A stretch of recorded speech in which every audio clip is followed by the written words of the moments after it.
महायुतीची बैठक या ठिकाणी पार पडलेली आहे। सगळे आमदार महायुतीचे या ठिकाणी उपस्थित आहेत।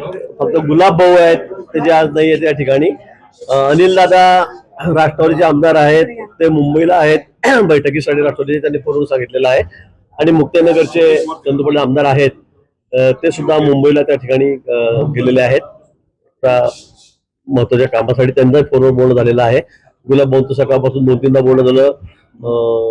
माननीय उदयजी सावंत आहेत, शिंदे साहेबांचं बोलणं झालेलं आहे। नाशिकचा प्रश्न आता सुटलेला आहे, त्यामुळे आता जळगावला सुद्धा आम्ही माघार घेऊ असं शिंदे साहेबांनी स्वतः सांगितलेलं आहे। आणि आज म्हणून ही बैठक तातडीने मी या ठिकाणी बोलवलेली होती। सगळ्यांमध्ये व्यवस्थित सविस्तर चर्चा त्या ठिकाणी झालेली आहे। पुढची रणनीती, कारण इथे कोणी शिल्लकच राहिलेलं नाही तसं पाहिलं तर। आता ही पण निवडणूक आता सरळ झालेली आहे। उद्या गुलाब भाऊ या ठिकाणी येतील मुंबईहून, आणि त्यानंतर आम्ही बसून, त्या उमेदवार आहेत काळे, मिसेस काळे, रेश्मा काळे, तर त्या आपला जाहीर माघार या ठिकाणी घेतील। आणि त्यानंतर मग 17 तारखेला निवडणूक आहे। मला वाटतं सगळी एकतर्फी निवडणूक होईल।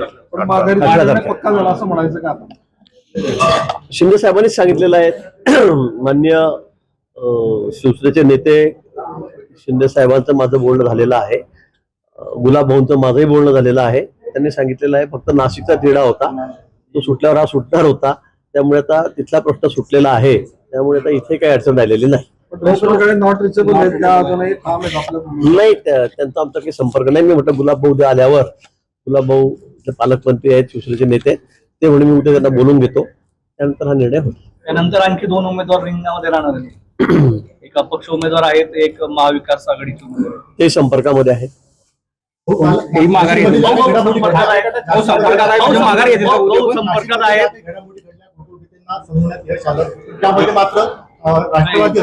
भाऊ संपर्कात आहेत ते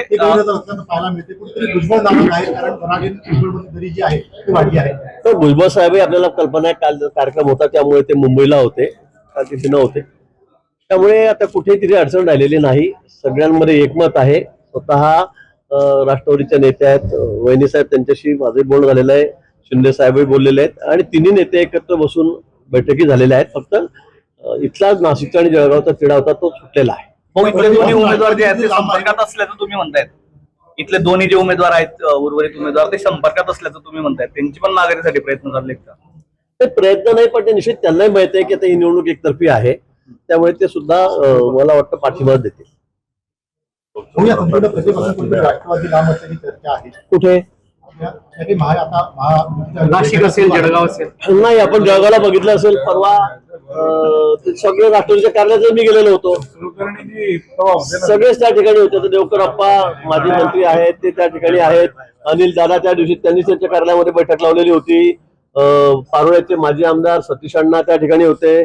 भुसावळचे उमेश भाऊ आहेत वेगळे, हे त्या ठिकाणी सगळेच आहेत, म्हणजे कोणीच गैरहजर नव्हता। कुठलाच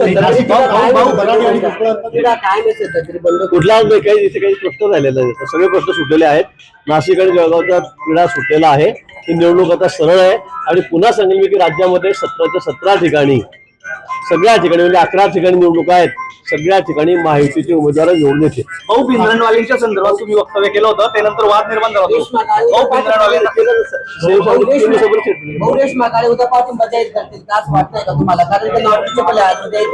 पुढे नाटूचे म्हणले ते प्रचार करतायत, प्रचारामध्ये फिरतायत। मी आताच बघितले त्यांची रील, पण मला वाटतं उद्या गुलाब भाऊ आल्यावर त्यांनी सांगितलं की हा आपण जाहीर माघार घेऊ। किती वाजेपर्यंत? आता ते टाइम वेळ सेकंड मिळत आहे, उद्या होईल। निवडणूक दिशेने चालली का मागच्या वेळेस? नाही, निवडणूक होणार आहे, निवडणूक होणारच आहे। बिनविरोध कशी काय होईल? मागच्या वेळी विरोध झाले, 6 ठिकाणी बिनविरोध झालेली आहे, पण इथे या ठिकाणी शिवसेनेचा फॉर्म राहिलेला होता, नाशिकलाही राहिलेला होता। त्यामुळे आता त्यांनी आम्ही दोघांनी जाहीर माघार नाशिक आणि जळगावमध्ये आपसात घेतलेली आहे, त्यामुळे निवडणूक सरळ झालेली।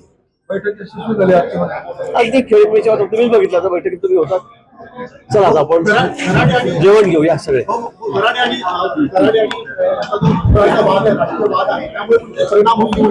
काही नाही, सगळ्या निवडणुका एकतर्फी आहेत, अगदी सरळ एकतर्फी आहेत।